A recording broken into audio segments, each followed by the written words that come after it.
7h-9h, le Grand Matin Sud Radio. Stéphanie Demuru. L'invité ce matin, Olivier Marleix, député d'Eure-et-Loir et président Les Républicains de l'Assemblée nationale.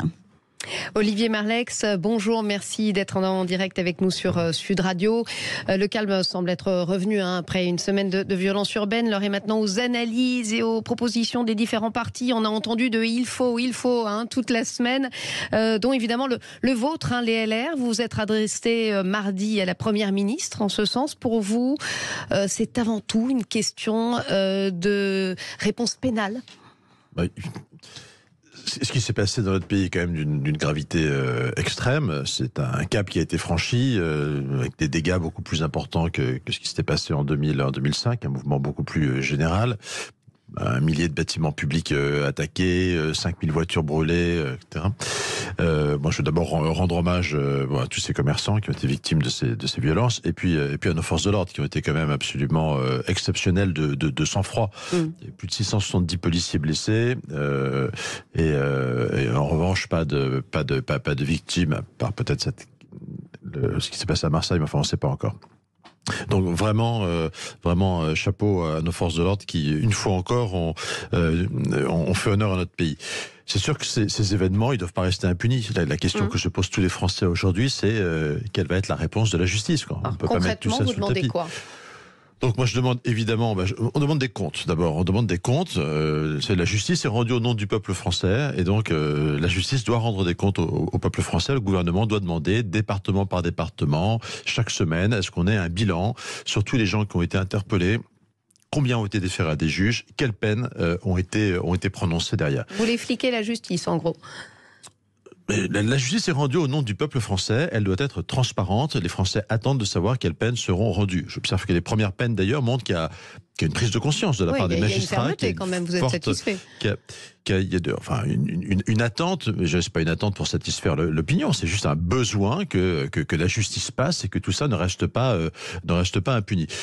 Il faut évidemment, quand ce sont des adultes, des majeurs qui sont responsables, ils doivent être poursuivis. Quand ce sont des mineurs, il faut arrêter avec les sursis, avec ces peines laxiste, et moi je veux qu'on aille chercher la responsabilité des parents. C'est pas normal.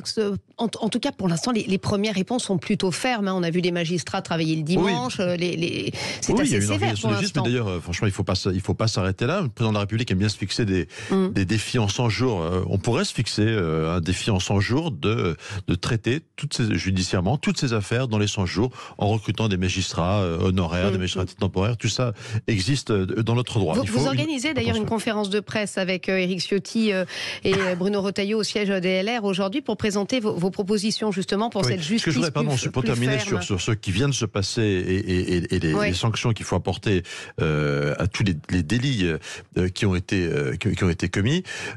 Moi, je veux qu'on aille sortir dans le code pénal. Il y a une disposition, c'est l'article 227-17 qui permet de sanctionner pénalement des parents pour un manquement éducatif. Quand on est des parents, on laisse pas des gamins de 13 ou 14 ans la nuit tout seul, une nuit d'émeute dans Nanterre ou dans je ne sais quelle ville de France. C'est pas possible. Si on fait ça, c'est qu'on est un parent défaillant et donc on doit être sanctionné. C'est notre code pénal. Donc la loi existe. La loi existe, c'est notre code pénal. Moi je demande à ce que ce soit appliqué. Elle ne l'est jamais appliquée.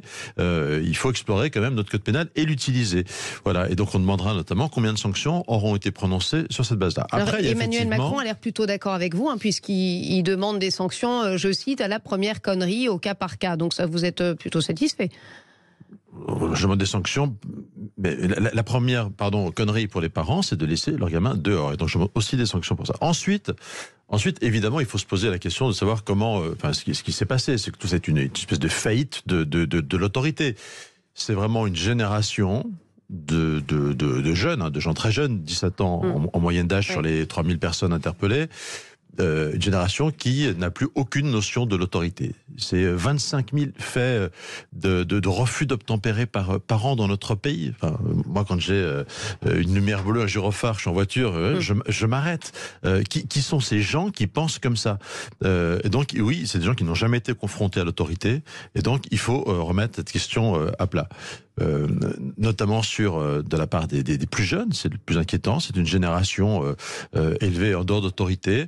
Moi, je pense qu'il y a un changement d'approche absolument radical à faire. Je souscris pleinement. Il y a un pédopsychiatre qui a des écrits, des travaux très intéressants, qui s'appelle Maurice Berger, qui dit qu'il faut confronter à un moment ces jeunes à une butée d'autorité.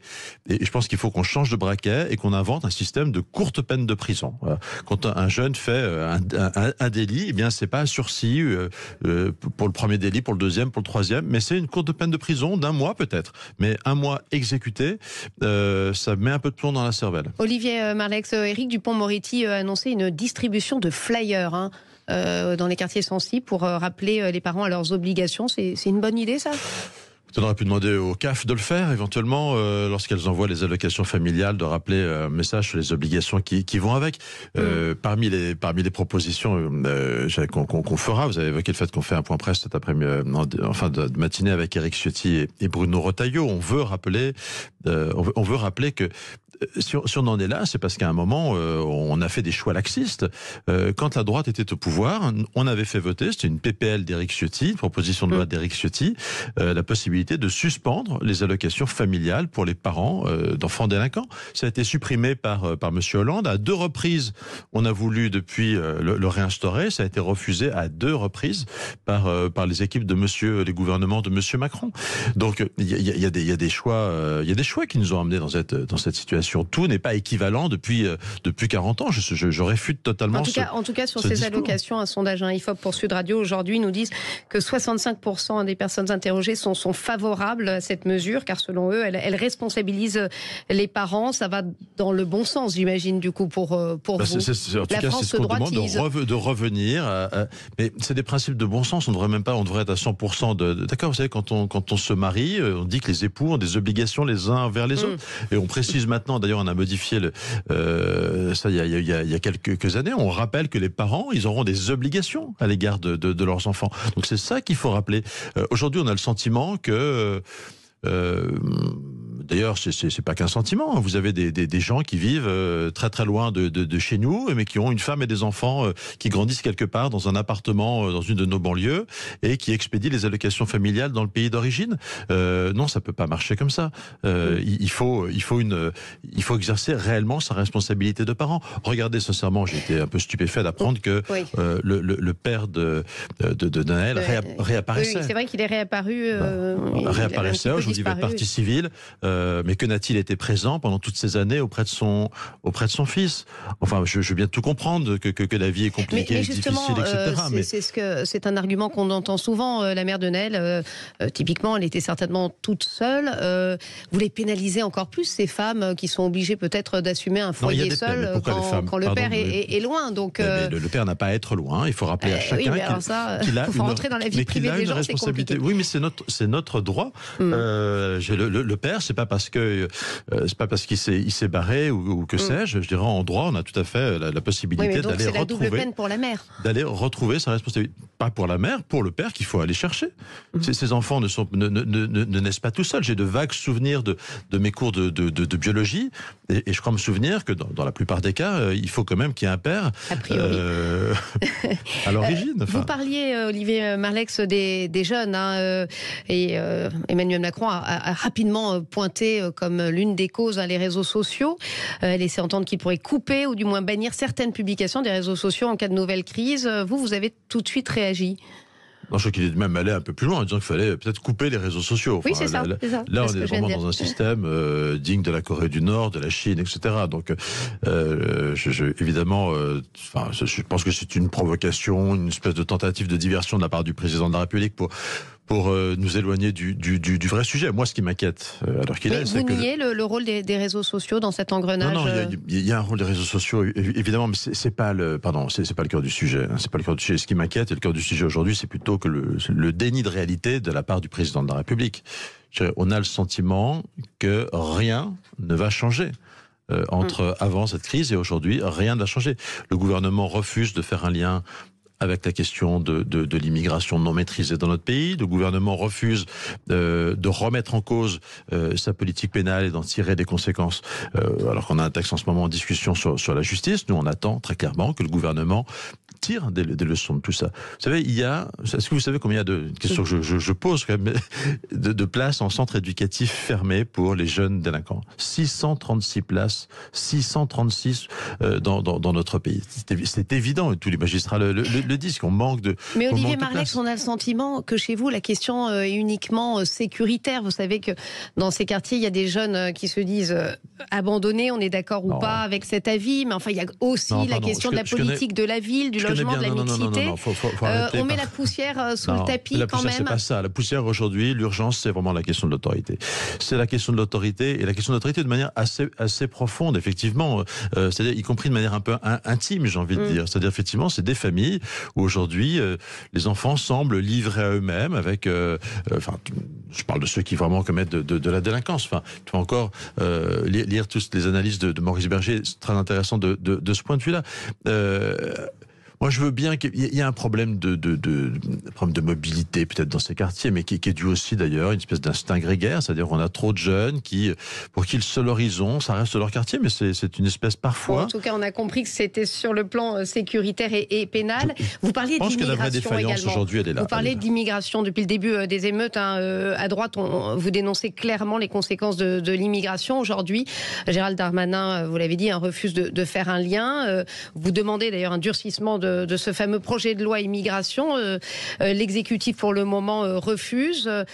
C'est compliqué, là, pour travailler ensemble. C'était, à un moment donné, bien parti, mais là, pour moi, c'est un sujet... C'est un sujet... Le but, c'est pas de travailler ensemble pour le plaisir de travailler ensemble. Le but, c'est de voter des lois si elles sont utiles aux Français. Si elles ne le sont pas, on les vote pas.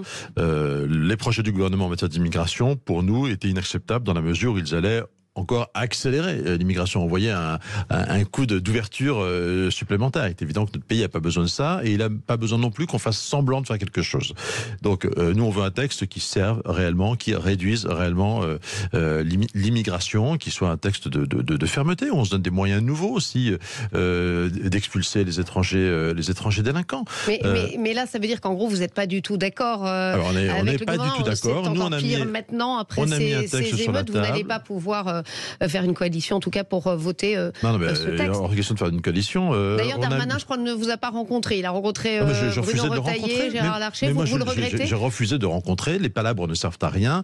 On a mis un texte sur la table. On a les idées très claires de notre côté. Ce texte, il sera à l'ordre du jour du Sénat à la rentrée. Et le gouvernement assumera ses responsabilités. S'il ne veut pas de ce texte, il le dira aux Français qui ne veut pas affermir la réponse face à l'immigration. C'est leur réalité. Je vous rappelle juste un chiffre, le bilan de M. Darmanin, c'est quoi? On accueille aujourd'hui 2 fois plus d'étrangers dans notre pays qu'on en accueillait quand la droite était au pouvoir. Au sujet toujours de l'immigration, Olivier Marleix, Éric Ciotti a affirmé que certains émeutiers nourrissaient une haine de la France. Mais alors Bruno Retailleau, lui, président du groupe LR au Sénat, est allé plus loin jusqu'à évoquer une régression vers les origines ethniques de la part de la 2e et 3e génération. Est-ce que concrètement, je vous pose la question, Olivier Marleix, Bruno Retailleau, est-il allé trop loin ? Je ne vais pas commenter ce que non, mais ça dit quelque chose et c'est assez choquant. C'est pas mes mots et c'est pas... Et je vois pas la réalité...